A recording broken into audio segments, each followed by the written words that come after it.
have some ideas already. Not actually going to trace this. I just need reference for the shape of the head. Whoever did this artwork is a wonderful artist, and I am not a professional artist by any means. I draw for fun. Yay. So that's Revali, but I guess this is just technically his shape. This is where I need to fit a human head. Sort of right here. But human eyes are up here, and you can't really change that. That can't work. Sorry, it hides the lower jaw in a neck. This will not work.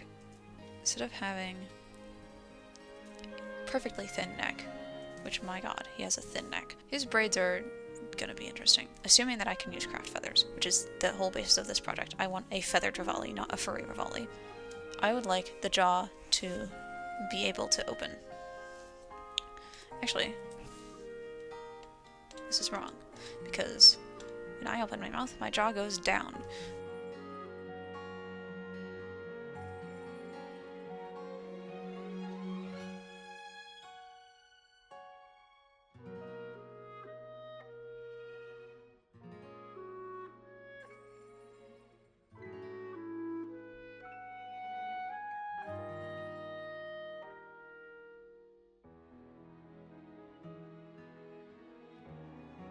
This is my idea.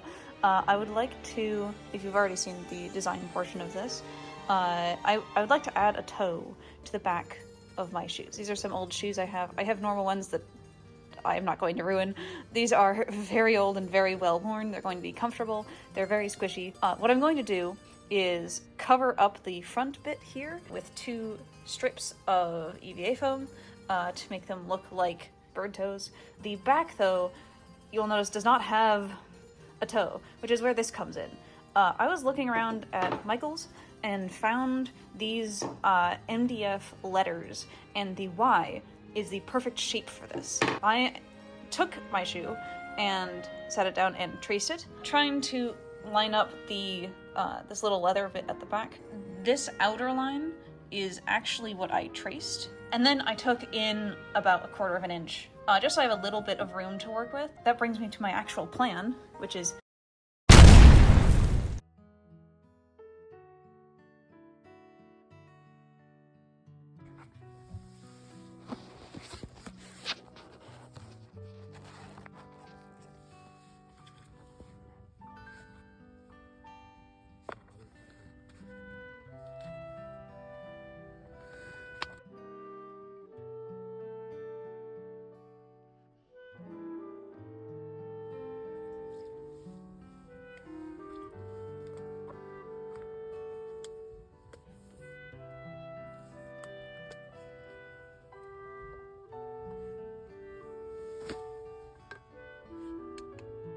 last time you saw me, I was in a tent camping. What I've ended up deciding on, I think, is none of the things I decided on in that brainstorm, which is maybe unfortunate, except that I have the tools for all of these things and I know how to do all of them.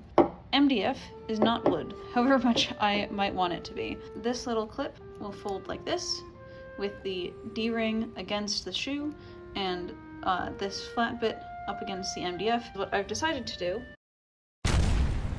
Alright, welcome to the garage. This is not a sponsor for U-Haul, this is just in the way and I can't be bothered to move it. Here is the clamp I will be using. It is affixed to the bench because I'm hammering into a curve. I'm worried about it moving, but if I tighten it well enough, it should be fine. I put 2 nails in, folded one up, but then it was wiggling side to side. Put a second one in, and turn that to one side, so now it only moves a little bit, and that's not going anywhere. That's good enough. And this will be sewed down to the shoe.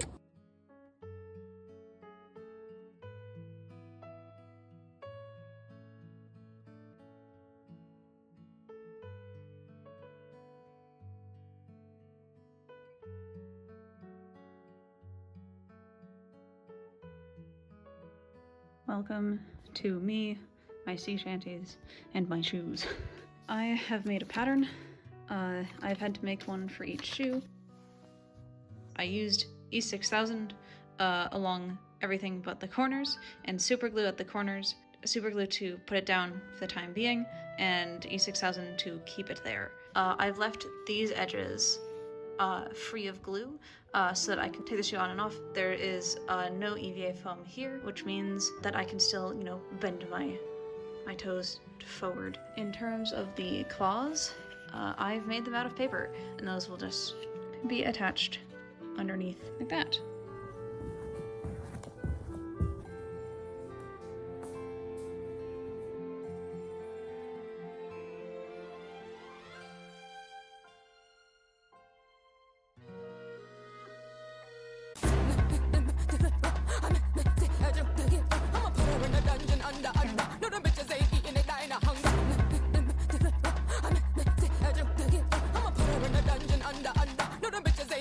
I forgot how much I hate chevrons.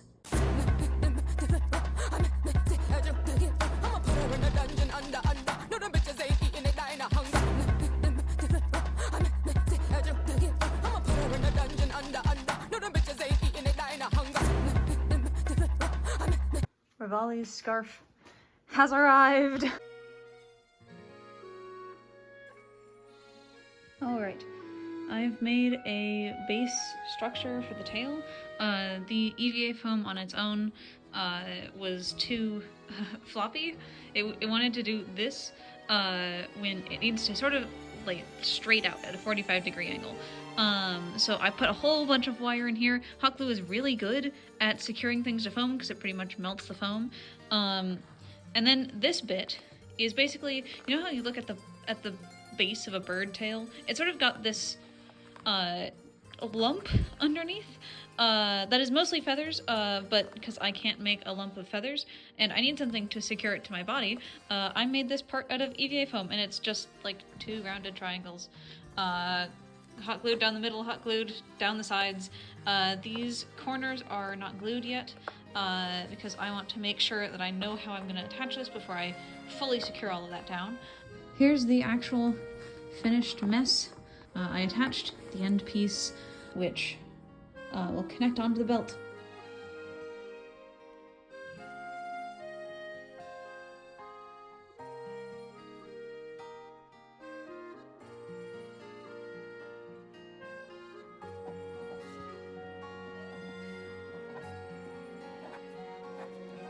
It belongs to the closet historian who got it from a book. This is the shirt with the red armor. I took a measurement around this arm side, which is the hole that a sleeve goes into. I'm gonna be sewing the sleeve down right along here, ideally. The pattern that she was using has a dart at the back of the elbow, but I'm not gonna be doing that because all of this bit at the bottom is gonna be turned into wing. Obviously all of this will be covered in feathers. I'm doing this because I want it to fit my arm precisely because Revali has human biceps. Seriously, look at any image of him. Those are human biceps and then a wing on his forearm. So imagine that's shoulder, that's bicep. Here's the elbow, this sort of area right here. And then this curve coming down here and then back up. That's the final curve. Actually, let me make this a little bit easier. Voila! Oh wait. Oh no. This curve needs to be on both sides. Alright, hold on. Here is the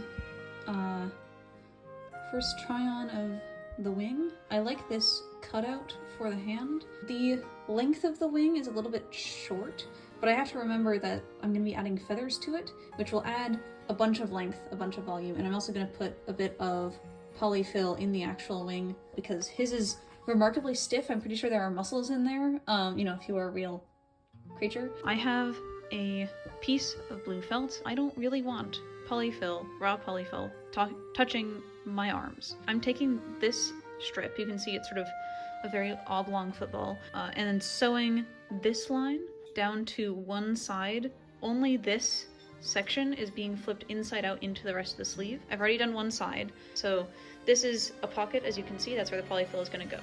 I'm leaving this hole open so I can stuff it later. Once the polyfill is inside, or do another whip stitch across this open section. I've already done one row of blue and the decorative white. Use hot glue at first. Really? Was that necessary? As well as using hot glue. Because this fabric is so smooth, the hot glue isn't really holding on to it. I've decided to also sew a little bit, and it's taking forever, but it looks really good. I know Rito is being perp walked ahead of you. The wings are done! They took forever! Look at that though. My forearms are enormous. All I gotta do is make the hands, the gloves, and then the wings are done. Actually done. And then only the head is left. Only the head. Alright. As you can see, I got some clown gloves, whatever these are, to be the hands of Revali. I'm going to use some fabric paint. I'm not comfortable using fabric dye because of this creature and her sister. My solution was gloves and then navy fabric paint. It's going to be covered in feathers anyways, so it doesn't need to be, sorry kitty, it does not need to be super, it doesn't need to be super realistic because the feathers are going to be covering a significant amount of it. I also noticed when I put them on that the fingers are really tight around like the base, like down here. So I just took my fabric scissors and cut holes to make it more comfortable. People are not going to be looking extremely closely at my hands, and that's fine with me. Cheating.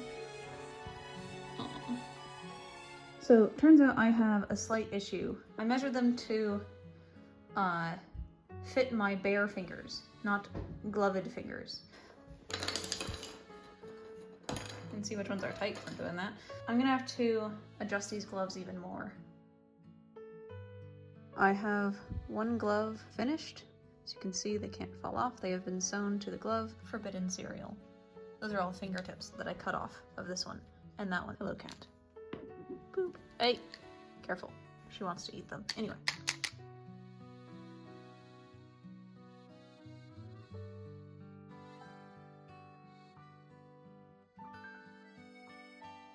I really like the back here.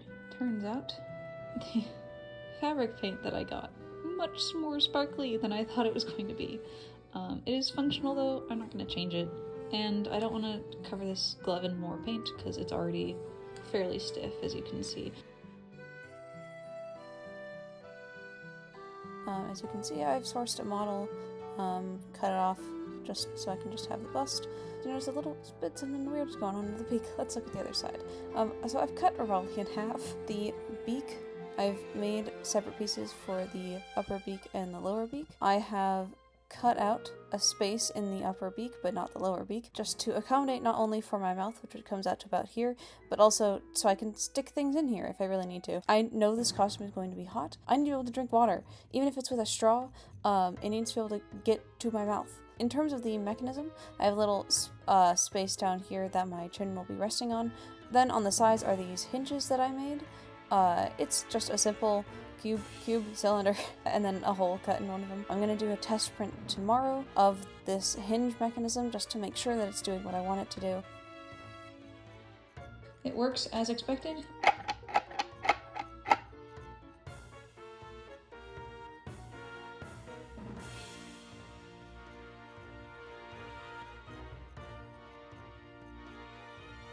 I've been 3D printing, as you can see.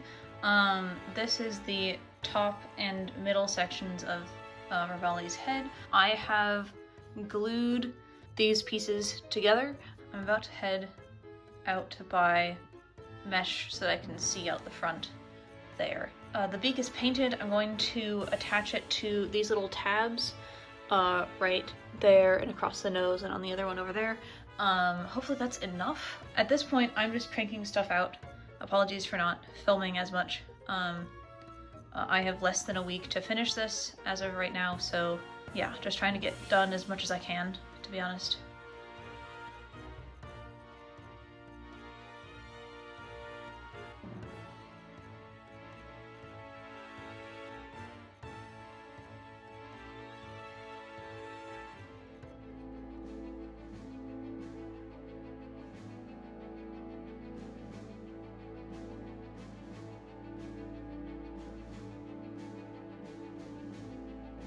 Raleigh has what I'm calling sideburns. He's got his sort of a plus shape, where the beak and like the top of his head are one line, and then you can imagine these two are off to the sides in a sort of plus shape.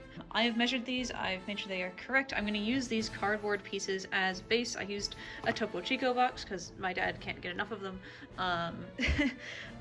These also need to be covered in fabric though, so I can attach feathers to them properly without having them, look like cardboard. I got this fabric. It's not exactly the same as the fabric I used for the wings because I ran out of that. I got exactly the amount I needed for them. This is a sort of suiting fabric, I believe, but the underside, the wrong side of the fabric, is the same color but has a very slight plush feel. It's softer, it's got a little bit of fibers sticking up as opposed to the suiting side, which is smooth and a little bit canvasy. I'm using this side because I did a test. I do not have time to sew down each one of the feathers like I did on the wings. This is the suiting side. I put a dollop of hot glue on each side and then tried to pull it up and see how much force I needed. This one comes up extremely easily. The suiting side has nothing for the hot glue to grip onto, so I can pull it up very easily. As you can see, those are gonna fall off immediately, and I need this to last. I can always sew them down later, but I'd like them to last as long as possible. In contrast, the more plush side, the underside of the fabric, has some grip and actually takes some effort to pull up. This one doesn't want to come off. As you can see, I'm putting significant effort into that, and it's only like barely coming up. So plush side it is, for the outside anyway. I've marked all of my lines on the suiting side. Let's hope I can get it done in 3 days. Yeesh, okay. Yeah, I think that's the plan.